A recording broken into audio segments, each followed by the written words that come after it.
Hello, bruvs. We're back with Black No More by George S. Schuyler, the first black science fiction book in America, supposedly. Chapter 6. Two important events took place on Easter Sunday, 1934. The first was a huge mass meeting in the brand new reinforced concrete auditorium of the Knights of Nordica for the double purpose of celebrating the first anniversary of the militant secret society and the winning of the millionth member. The second event was the wedding of Helen Givens and Matthew Fisher, grand exalted Guru of the Knights of Nordica. Reverend Givens, the Imperial Grand Wizard of the Order, had never regretted that he had taken Fisher into the Order. It made him his right-hand man. The membership had grown by leaps and bounds. The treasury was bursting with money in spite of the wizard's constant misappropriation of funds. The regalia factory was running right night and day, and the influence of the order was becoming so great that Reverend Givens was beginning to dream of a berth in the White House or nearby. For over 6 months, the order had been publishing The Warning, an 8-page newspaper carrying lurid red-hot headlines and poorly drawn quarter-page cartoons and edited by Matthew. The noble Southern working people purchased it eagerly, devouring and believing every word in it. Matthew, in 14-point, one-syllable word editorials, painted terrifying pictures of the menace confronting white supremacy and the utter necessity of crushing it. Very cleverly, he linked up the Pope, the Yellow Peril, the alien invasion, and foreign entanglements, with Black No More as the vices of the devil. He wrote with such blunt sincerity that sometimes he almost persuaded himself that it was all true. As the money flowed in, Matthew's fame as a great organizer spread throughout the Southland, and he suddenly became the most desirable catch in the section. Beautiful women literally threw themselves at his feet, and as a former Negro, and thus well versed in the technique of amour, he availed himself of all offerings that caught his fancy. At the same time, he was a frequent visitor to the Givens home, especially when Mrs. Givens, whom he had heartily detested, was away. From the very first, Helen had been impressed by Matthew. She had always longed for the companionship of an educated man, a scientist, a man of literary ability. Matthew, to her mind, embodied all of these. She only hesitated to accept his first offer of marriage 2 days after they met because she saw no indication that he had much, if any, money. She softened toward him as the Knights of Nordica treasury grew. And when he was able to boast of $1 million bank account, she agreed to marriage and accepted his ardent embraces in the meantime. And so, before the yelling multitude of night-gowned knights, they were united in holy wedlock on the stage of the new auditorium. Both being newlyweds were happy. Helen had secured the kind of husband she wanted, except that she regretted his association with what she called lowbrows, while Matthew had won the girl of his dreams and was thoroughly satisfied, except for a slight regret that her grotesque mother wasn't dead, and some disappointment that his spouse was so much more ignorant than she was beautiful. As soon as Matthew had helped to get the Knights of Nordica well underway, with enough money flowing in to satisfy the avaricious Reverend Givens, he had begun to study ways and means of making some money on the side. He had power, influence, and prestige, and he intended to make good use of them. So he had obtained audiences individually with several of the leading businessmen of the Georgia capital. He always prefaced his proposition by pointing out that the working people were never so contented, profits never so high, and the erection of new factories in the city never so intensive, that the continued prosperity of Atlanta and of the entire South depended upon keeping labor free from Bolshevism, socialism, communism, anarchism, trade unionism, and other subversive movements. Such un-American philosophies, he insisted, had ruined European countries, and from their outposts in New York and other northern cities, were sending emissaries to seek a foothold in the South and plant the germ of discontent. When this happened, he warned gloomily, "Then farewell the high profits and contented labor."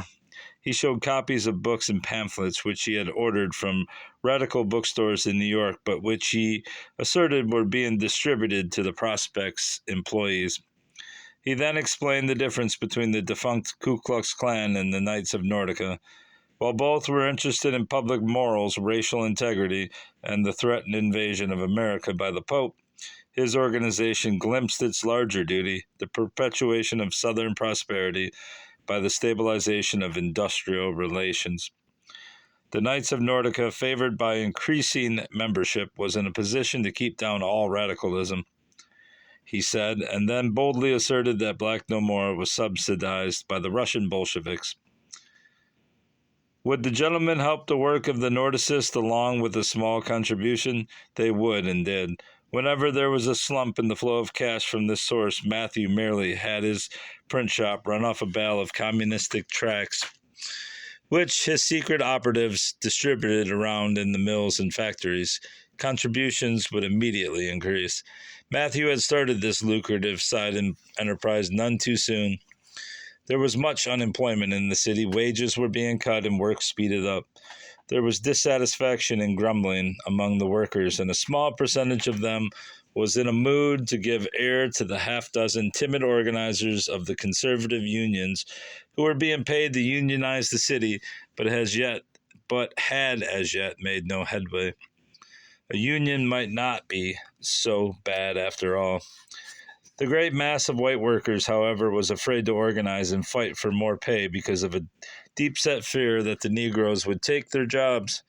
They had heard of black labor taking the work of white labor under the guns of white militia, and they were afraid to risk it. They had first read of the activities of Black No More Incorporated with a secret feeling akin to relief, but after the orators of the Knights of Nordica and the editorials of the Warning began to portray the menace confronting them, they forgot about their economic ills and began to yell for the blood of Dr. Crookman and his associates. Why they began to argue, one couldn't tell who was who. Herein lay the fundamental cause of all their ills. Times were hard, they reasoned, because there were so many white Negroes in their midst, taking their jobs and undermining their American standard of living. None of them had ever attained an American standard of living, to be sure, but that fact never occurred to any of them.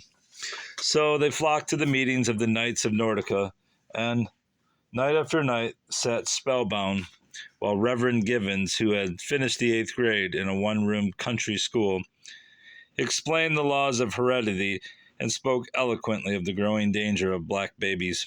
Despite his increasing wealth, the money came in so fast he could scarcely keep track of it.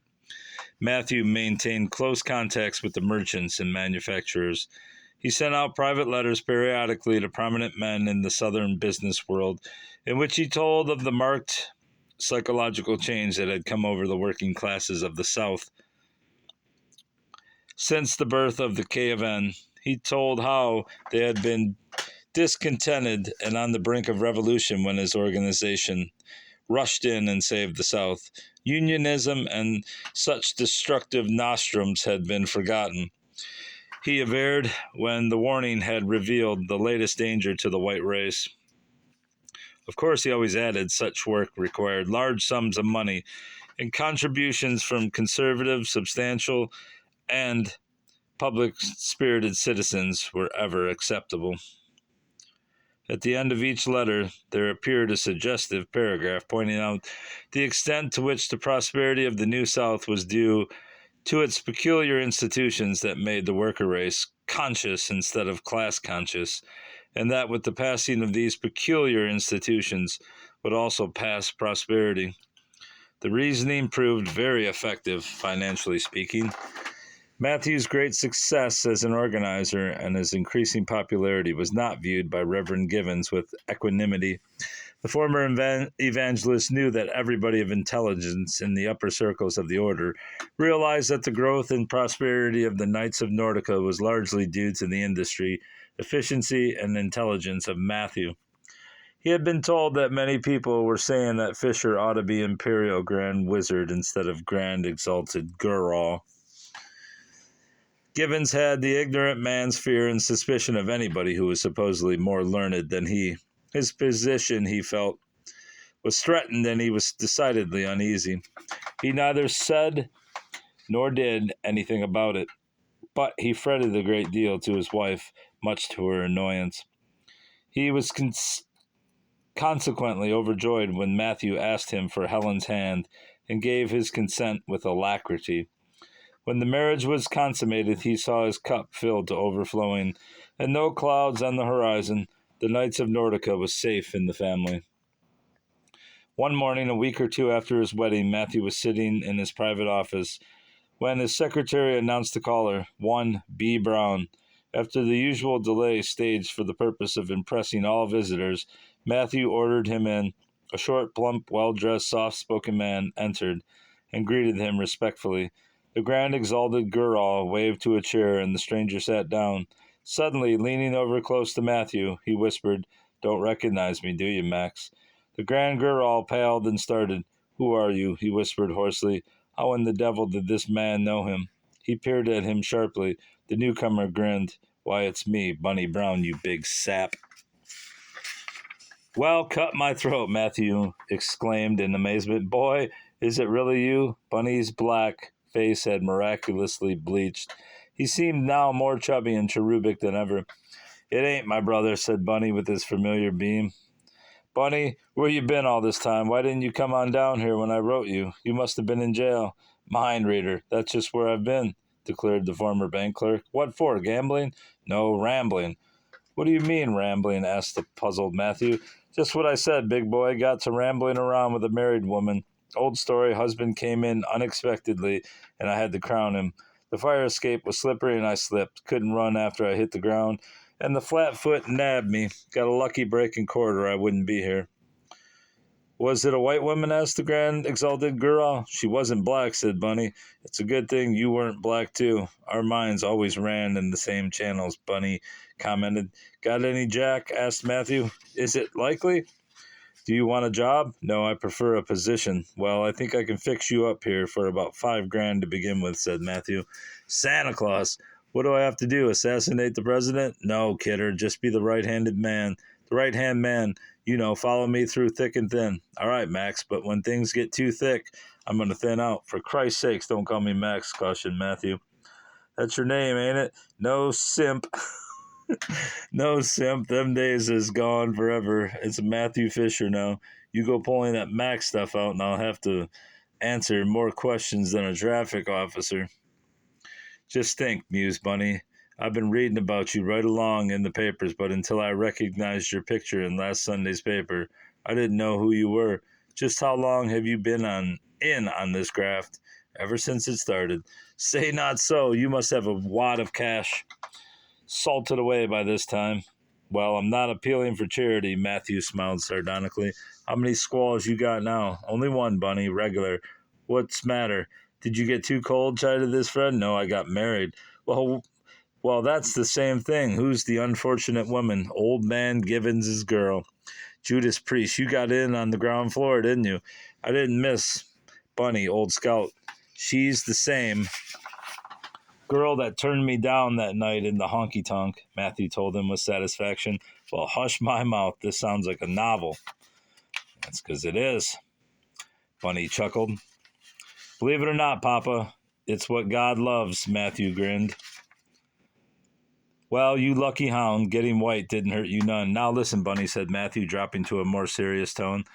"From now on, you're private secretary to the Grand Exalted Gurral. That's me." "What's a Gurral?" "I can't tell you. I don't know myself. Ask Gibbons sometime. He invented it, but if he can explain it, I'll give you $1,000. "When do I start to work? Or rather, when do I start drawing money?" "Right now, old-timer. Here's a century to get you fixed up. You eat dinner with me tonight and report to me in the morning." "Fathers above," said Bunny. "Dixie must be heaven. It'll be hell for you if these babies find you out, so keep your nose clean." "Watch me, Mr. Gurral. Now listen, Bunny, you know Sandtop Licorice, don't you?" "Who doesn't know that hippo?" "Well, we've had him on our payroll since December. He's fighting Beard whooper, spelling, and that crowd. He was on the bricks, and we helped him out, got his paper to appearing regularly, and all that sort of thing. So the old crook sold out the race, did he? Cried the amazed Bunny. Hold that race stuff. You're not a shine anymore. Are you surprised that he sold out? You're actually becoming innocent, said Matthew. Well, what about the African admiral? Bunny asked. This, in a couple of days, I want you to run up to New York and look around and see if his retention on the payroll is justified. I got a hunch that nobody is bothering about his paper or what he says. And if that's true, we might as well can him. I can use the jack to better advantage. Listen here, boy, this thing is running me nuts. Here you are fighting this black no more, and so is Beard, Whooper, Grome, Spelling, and the rest of the Negro leaders. Yet you have Licorice on the payroll to fight the same people that are fighting your enemy. This thing is more complicated than a flapper's past. Simple, Bunny, simple. Reason why you can't understand it is because you don't know anything about high strategy. High what? Asked Bunny. Never mind, look it up at your leisure. Now you can savvy the fact that the sooner these spades are whitened, the sooner this graft will fall through. Can't you? Right-o, said his friend. Well, the longer we can make the process, the longer we continue to drag down the jack. Is that clear? As a spring day. You're getting brighter by the minute, old man, jeered Matthew. Coming from you, that's no compliment. As I was saying, the longer it takes, the longer we last. It's my business to see that it lasts a long time, but neither do I want it to stop, because that also would be disastrous. Bunny nodded. You're a wise egg. Thanks, that makes it unanimous. Well, I don't want my side to get such an upper hand that it will put the other side out of business or vice versa. What we want is a status quo. Gee, you've got educated since you've been down here with these crackers. You flatter them, Bunny. Run along now. I'll have my car come by your hotel to bring you to dinner. Thanks for the compliment, old man, but I'm staying at the YMCA. Staying at the YMCA, it's cheaper, laughed Bunny. But is it safer? Kidded Matthew as his friend withdrew. 2 days later, Bunny Brown left for New York on a secret mission. Not only was he to spy on Sandtop Licorice and see how effective his work was, but he was also to approach Dr. Shakespeare Agamemnon Beard, Dr. Napoleon Wellington Jackson, Reverend Herbert Graun, Colonel Mortimer Roberts, Professor Charles Spelling, and the other Negro leaders, with a view to getting them to speak to white audiences for the benefit of the Knights of Nordica. Matthew already knew that they were in a precarious economic situation since they now had no means of income. Both the black masses and the philanthropic whites have deserted them. Their white friends, mostly northern plutocrats, felt that the race problem was being satisfactorily solved by Black No More Incorporated, and so did the Negroes. Bunny's job was to convince them that it was better to lecture for the K of N and grow fat than to fail to get chances to lecture to Negroes who weren't interested in what they said anyhow. The grand exalted Garral had a personal interest in these Negro leaders. He realized that they were too old or too incompetent to make a living except by preaching and writing about the race problem, and since they had lost their influence with the black masses, they might be a novelty to introduce to the K of N audiences. He felt that their racial integrity talks would click with the crackers. They knew more about it, too, than any of his regular speakers, he realized. As the train bearing Bunny pulled into the station in Charlotte, he bought an evening paper. The headline almost knocked him down. Wealthy white girl has Negro baby. He whistled softly and muttered to himself, business picks up from now on. He thought of Matthew's marriage and whistled again. From that time on, there were frequent reports in the daily press of white women giving birth to black babies. In some cases, of course, the white women had recently become white, but the blame for the tar-brushed offspring in the public mind always rested on the shoulders of the father, or rather of the husband. The number of cases continued to increase. All walks of life were represented. For the first time, the prevalence of sexual promiscuity was brought home to the thinking people of America. Hospital authorities and physicians had known about it in a general way, but it had been unknown to the public. The entire nation became alarmed. Hundreds of thousands of people, north and south, flocked into the Knights of Nordica. The real white people were panic stricken, especially in Dixie.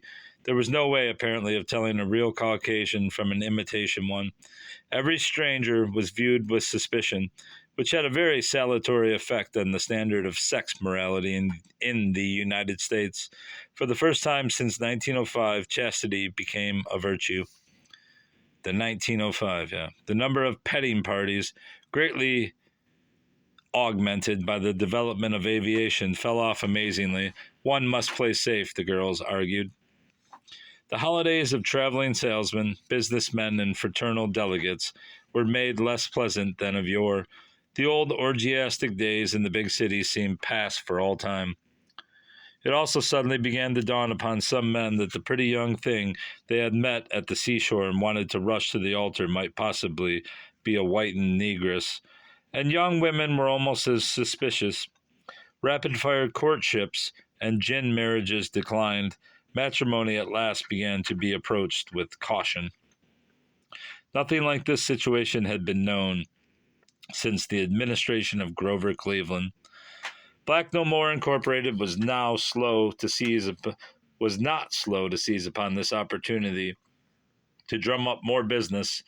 With 100 sanitariums going full blast from coast to coast, it now announced in full-page advertisements in the daily press that it was establishing lying-in hospitals in the principal cities where all prospective mothers could come to have their babies, and that whenever a baby was born black or mulatto, it would immediately be given the 24-hour treatment that permanently turned black infants white.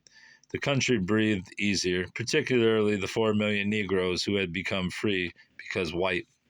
In a fortnight, Bunny Brown returned. Over a quart of passable rye, the two friends discussed his mission. "What about Licorice?" asked Matthew. "Useless. You ought to give him the gate. He's taking your jack, but isn't doing a thing but getting your checks and eating regularly. His followers are scarcer than Jews in the Vatican. Well, were you able to talk business with any of the Negro leaders?" "Couldn't find any of them. Their offices are all closed, and they've moved away from the places where they used to live. Broke, I suppose." "Did you inquire for them around Harlem?" "What was the use? All of the Negroes around Harlem nowadays are folks that have just come there to get white. The rest of them left the race a long time ago. Why, boy, darkies are as hard to find on Lenox Avenue now as they used to be in Tudor City. What about the Negro newspapers? Are any of them running still?" "Nope. They're a thing of the past. Shines are too busy getting white to bother reading about lynching, crime, and peonage," said Bunny. "Well," said Matthew, "it looks as if old Sandtop Licorice is the only one of the old gang left." "Yeah, and he won't be black long, now that you're cutting him off the payroll. I think he could make more money staying black." "How do you figure that out?" asked Bunny. "Well, the dime museums haven't closed down, you know," said Matthew. And that's the end of chapter 6. I did look up on YouTube, not YouTube, but eBay, for some of Schuyler's books, and apparently he has another one. I think it's called Slaves Today, and it's about Liberia. It's also a novel, so it must be about the Liberian liberation movement or whatever, when blacks were going to move to Liberia. I think they actually did. I don't really want to speak about it since I don't know too much about it, but I remember hearing about that, and yeah, so there you go.